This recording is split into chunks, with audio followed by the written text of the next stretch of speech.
Saudara-saudara sekalian yang Tuhan Yesus kasihi, di sore ini kita akan membaca firman Tuhan yang terambil dari kitab Penulis Perjanjian Baru 2 Korintus 5 ayat 11 sampai dengan 21.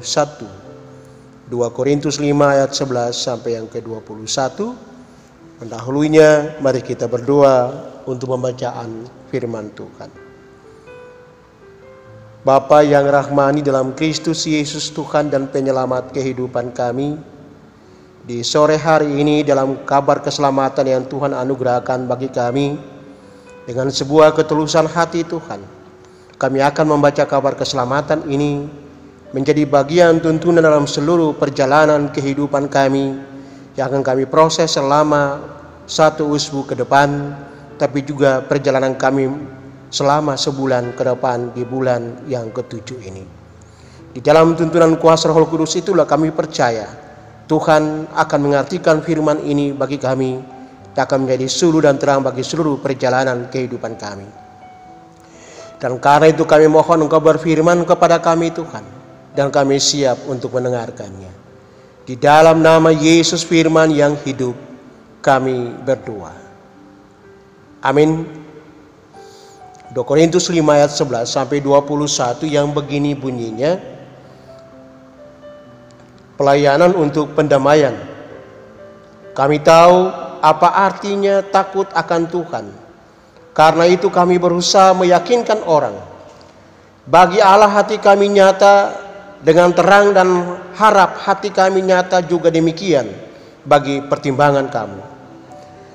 Dengan ini kami tidak berusaha memuji-muji diri kami sekali lagi kepada kamu, tetapi kami mau memberi kesempatan kepada kamu untuk memegahkan kami, supaya kami dapat menghadapi orang-orang yang bermegah karena hal-hal lahiriah dan bukan batinnya. Sebab jika kami tidak menguasai diri, hal itu adalah dalam pelayanan Allah, dan jika kami menguasai diri, hal itu adalah untuk kepentingan kamu. Sebab kasih karunia yang menguasai kamu, kami telah mengerti bahwa jika satu orang sudah mati untuk semua orang, maka mereka semua sudah mati. Dan Kristus telah mati untuk semua orang, supaya mereka yang hidup tidak lagi hidup untuk dirinya sendiri, tetapi untuk Dia yang telah mati dan telah dibangkitkan untuk mereka. Sebab itu kami tidak lagi menilai seorang juga pun menurut ukuran manusia. Dan jika kami pernah menilai Kristus menurut ukuran manusia, sekarang kami tidak lagi menilainya demikian. Jadi siapa yang ada di dalam Kristus, ia adalah ciptaan baru.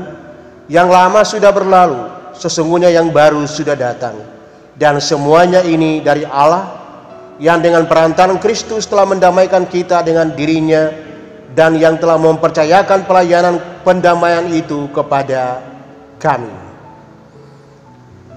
Sebab Allah mendamaikan dunia dengan dirinya oleh Kristus, dengan tidak memperhitungkan pelanggaran mereka. Ia telah mempercayakan berita pendamaian itu kepada kami. Jadi kami ini adalah utusan-utusan Kristus, seakan-akan Allah menasihati kamu dengan perantaraan kami. Dalam nama Kristus kami meminta kepadamu, berilah dirimu didamaikan dengan Allah. Dia yang tidak mengenal dosa telah dibuatnya menjadi dosa karena kita, supaya dalam Dia kita dibenarkan oleh Allah. Demikian firman Tuhan bagi kita semua di kesempatan sore hari ini. Yang berbahagialah kita yang telah mendengar firman Tuhan ini dan yang mau melakukannya dalam seluruh kehidupan kita dari hari lepas hari. Terpujilah Tuhan Yesus Kristus.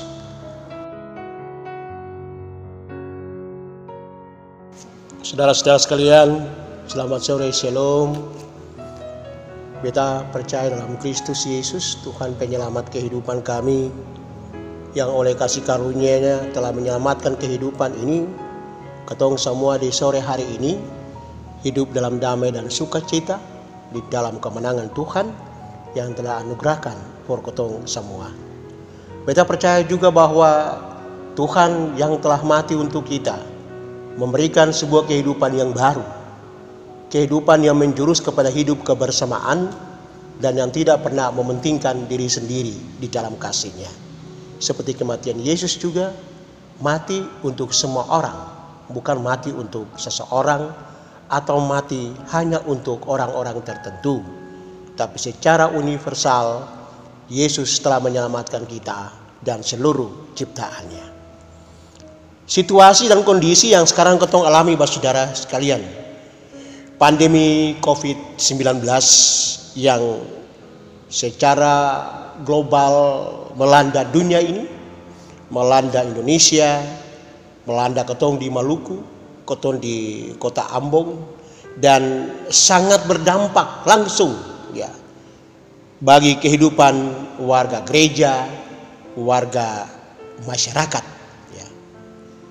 Dampak yang terlihat ialah sejumlah warga gereja dan masyarakat tertular virus tersebut, diisolasi, dirawat di rumah sakit, diisolasi, ada orang yang harus diawasi, dan itu dampak daripada kondisi yang sementara terjadi.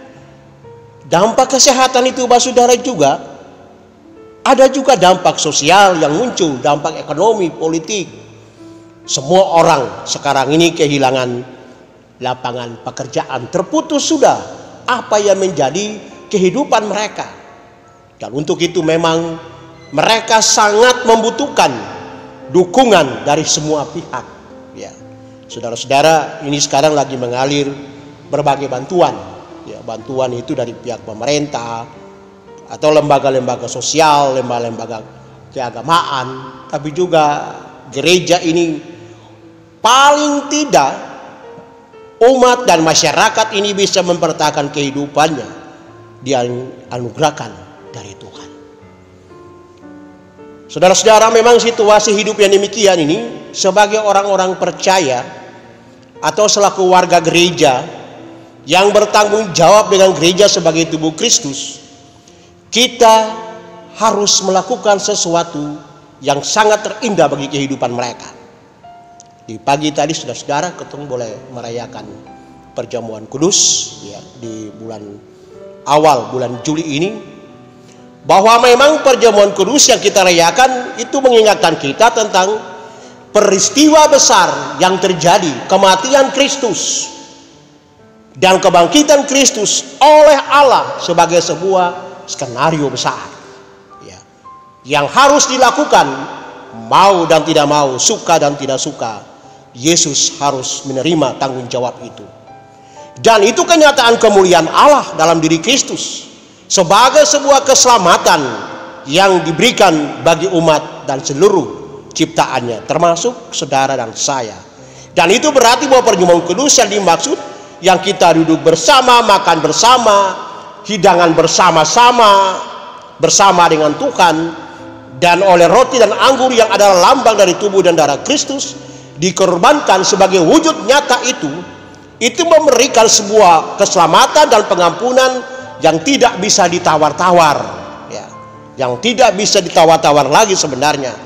Karena itu saudara sekalian, menurut ya, Rasul Paulus dalam 2 Korintus 5 ayat 11 sampai dengan 21 dikatakan, orang-orang yang hidup dalam persekutuan dengan Kristus adalah orang-orang yang tidak lagi hidup untuk dirinya sendiri, tetapi hidup untuk Kristus, hidup untuk orang banyak, berkarya untuk orang banyak. Dan karena itu hidup bagi Kristus adalah hidup yang menampakkan kehidupan yang nyata, kehidupan orang-orang percaya yang tidak mementingkan diri sendiri, kehidupan orang-orang percaya yang tidak mementingkan golongan, tapi mementingkan kehidupan bagi semua orang-orang yang sangat memerlukan kehidupan kita.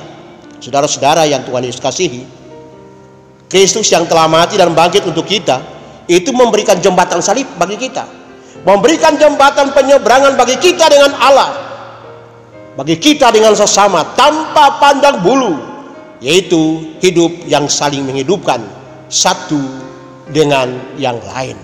Saudara-saudara, ajaran gereja kita dikenal ada dua bentuk pemberitaan firman Tuhan, yaitu pemberitaan firman melalui kata-kata atau biasa orang kenal akang dengan khotbah, dan yang kedua saudara adalah pemberitaan firman Tuhan melalui akta Jadi saudara-saudara, perjamuan kudus itu adalah pemberitaan firman Tuhan melalui akta. Dan karena itu kita tidak bisa melihat bahwa perjamuan kudus itu adalah biasa saja dalam seluruh kehidupan kita.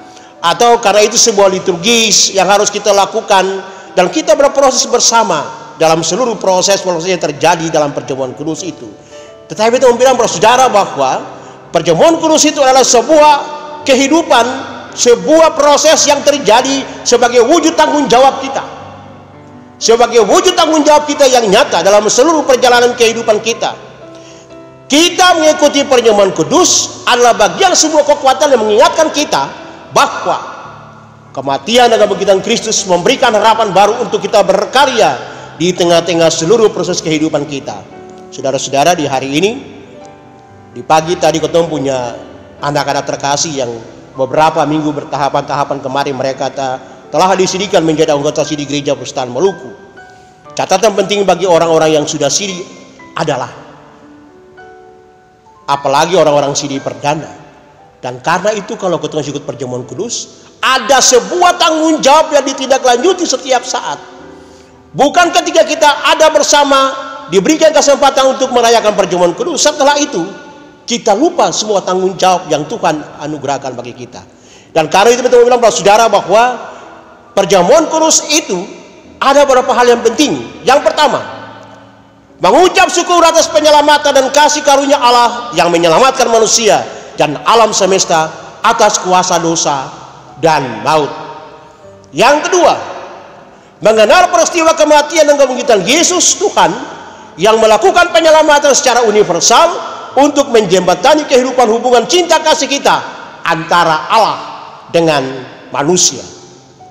Yang ketiga, saudara sekalian, menyatakan persekutuan orang percaya yang dengan Kristus yang menyatukan orang-orang percaya satu dengan yang lain, menghubungkan tali kasih dalam kekuatan kebersamaan kita dalam satu kekuatan iman yang hidup bergandengan tangan tanpa terpisah, erat sulit terpisahkan dalam Kristus, dan menjadi tongkat keselamatan dan juru selamat dari Alfa sampai dengan Omega. Dan karena itu Kristus merupakan modal keselamatan bagi kita dalam seluruh aras perjalanan kita yang Tuhan anugerahkan bagi kita. Saudara-saudara yang Tuhan Yesus kasihi, dalam memaknai hal tersebut kita diberikan kekuatan untuk membangun persekutuan yang saling menghidupkan. Maka selaku warga gereja diajak untuk belajar dari surat Paulus kepada jemaat di Korintus. Dan karena itu ada beberapa hal yang kita mau bilang bagi saudara semua untuk dikembangkan dalam hidup kita sebagai warga gereja yang mempertahankan, yang melakukan seluruh karya penyelamatan Allah yang Tuhan anugerahkan bagi kita, selaku orang-orang yang mencintai seluruh keselamatan yang Tuhan anugerahkan bagi kita. Yang pertama, saudara-saudara, persekutuan yang menghidupkan ini mesti dilaksanakan dalam spirit orang basudara, spirit orang pelak gandong, dan spirit takut akan Tuhan. Itu yang paling penting, yang sangat terpenting, spirit takut akan Tuhan, dan bukan spirit saling menguntungkan satu dengan yang lain, spirit saling menjatuhkan satu dengan yang lain. Di zaman modern ini, saudara-saudara, orang pakai spirit satu menjatuhkan, saling menguntungkan, ale untung beta untung, beta tidak akan rugi. Orang saling menjatuhkan satu dengan yang lain. Ketika seseorang mendapat jabatan, dia bikin sampai orang lain jatuh. Spirit itu tidak bisa dipakai sebagai orang-orang percaya dalam seluruh kehidupan kita. Tapi spirit takut akan Tuhan, saling topang satu dengan yang lain, merupakan bagian kekuatan yang harus kita bangun dalam seluruh tanggung jawab kita. Saudara-saudara, Paulus membangun karya penyelamatan Allah itu dengan penuh sengsara, pedih, ya. Dia berkarya walaupun dia harus terpampang di dalam seluruh penderitaan, di penjara, dia tetap melakukan seluruh karya penyelamatan Allah itu. Sama dengan Yesus yang tetap mengasihi kita walaupun dia harus berjalan di jalan Via Dolorosa. Dan karena itu pengorbanan itu harus dibutuhkan dan dilanjutkan bersama-sama dalam seluruh perjalanan kehidupan kita selaku orang-orang percaya. Konkretnya bahwa di tengah-tengah pandemi COVID-19 ada orang yang berkorban untuk membantu sesamanya melalui bantuan material atau finansial, dan itu dilakukan, saudara sekalian, bukan untuk mencari keuntungan pribadi atau golongan tertentu, tapi didorong oleh rasa takut akan Tuhan, yakni mengasihi sesama dan bertolong-tolong merupakan sebuah kewajiban kehidupan kita yang kita bangun dalam seluruh perjalanan kehidupan kita. Yang kedua, semua orang yang membangun persekutuan yang saling menghidupkan itu mestinya tidak mencari kepujian diri atau popularitas atau karena komunitas tertentu, tetapi saling menghidupkan itu mesti didasarkan pada sebuah ketulusan hati, sebagaimana kasih Kristus dengan tulus untuk memberikan hidupnya demi keselamatan saudara dan saya dan seluruh ciptaannya. Saudara-saudara, yang ketiga, sebagai persekutuan orang percaya yang telah ditebus oleh Kristus, maka kita sebagai gereja yang di dalamnya adalah orang-orang percaya adalah ciptaan baru. Ciptaan baru dalam seluruh perjalanan kehidupan kita. Kita mesti menampakkan karya pendamaian secara domestik dalam keluarga kita, dan juga secara publik dalam kehidupan bergereja, bermasyarakat selaku bangsa, dan bernegara. Itu menjadi sebuah kekuatan kita untuk kita melakukannya dari saat ke saat. Dan oleh sebab itu, pendamaian yang kita lakukan adalah pendamaian yang bersifat multi sisi, yakni pendamaian dengan Kristus, pendamaian dengan diri sendiri, pendamaian dengan sesama manusia, bahkan pendamaian dengan seluruh ciptaan Allah. Saudara-saudara, kita lihat ayat yang ke-20b, dia katakan begini: berilah dirimu didamaikan dengan Allah. Dan kalau kita sudah diberikan kehidupan untuk mendamaikan dengan Allah, maka sangatlah mudah untuk kita mendamaikan diri kita dengan diri sendiri, mendamaikan diri kita dengan orang lain. Saudara-saudara, kita akan masuk dalam bulan perjalanan kita yang ke-7 ini. Hari ini kita boleh menikmati berkat Tuhan dalam perjamuan Asa Kudus. Ada sebuah tanggung jawab yang Tuhan anugerahkan bagi kita. Kita diingatkan oleh kasih Tuhan bahwa dengan perjamuan kudus kita mesti berkarya dalam seluruh perjalanan kehidupan kita dari hari lepas hari.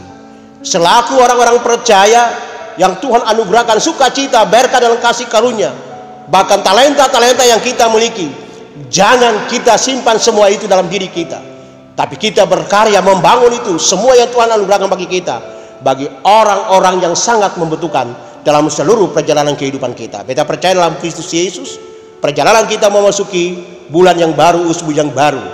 Tuhan tetap menolong kita, Tuhan tetap membimbing kita, Tuhan akan menjaga kita, memberikan kita berkat dan kasih karunia. Yang paling terpenting bagi kita adalah mari kita bertolong-tolong satu dengan yang lain untuk melakukan seluruh karya penyelamatan itu. Mari kita lakukan bagi Tuhan dan bagi sesama. Dan jangan takut, dalam perjalanan kehidupan kita, penyertaan Tuhan tidak pernah terlepas. Sepanjang perjalanan kehidupan ini, Tuhan akan menyertai seluruh pergumulan kita dari saat ke saat. Ingat Pak Saudara, pernyataan Tuhan tidak pernah akan terlepas dari seluruh kehidupan yang Tuhan anugerahkan bagi kita. Tuhan akan menyertai kita, memberkati kita, menolong kita. Tuhan akan memberikan sukacita bagi kita dalam seluruh perjalanan kehidupan kita. Tuhan akan bersama kita. Tuhan tidak akan meninggalkan kita. Di dalam Matius 28 dia katakan begini: Aku menyertai kamu senantiasa sampai pada akhir zaman. Dan itu pernyataan yang tidak pernah terlepaskan. Dan oleh karena itu kita bilang kepada saudara, jangan usah takut, jangan usah gentar, berjalan terus bersama dengan Tuhan.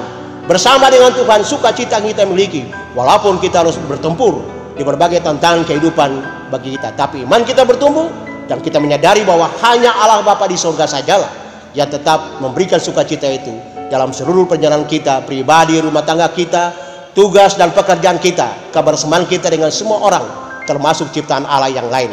Mari kita bangun itu, supaya dengan demikian maka persekutuan yang saling berbagi di tengah bencana akan terjawab dalam damai dan sukacita.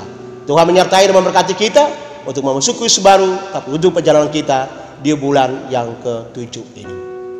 Amin.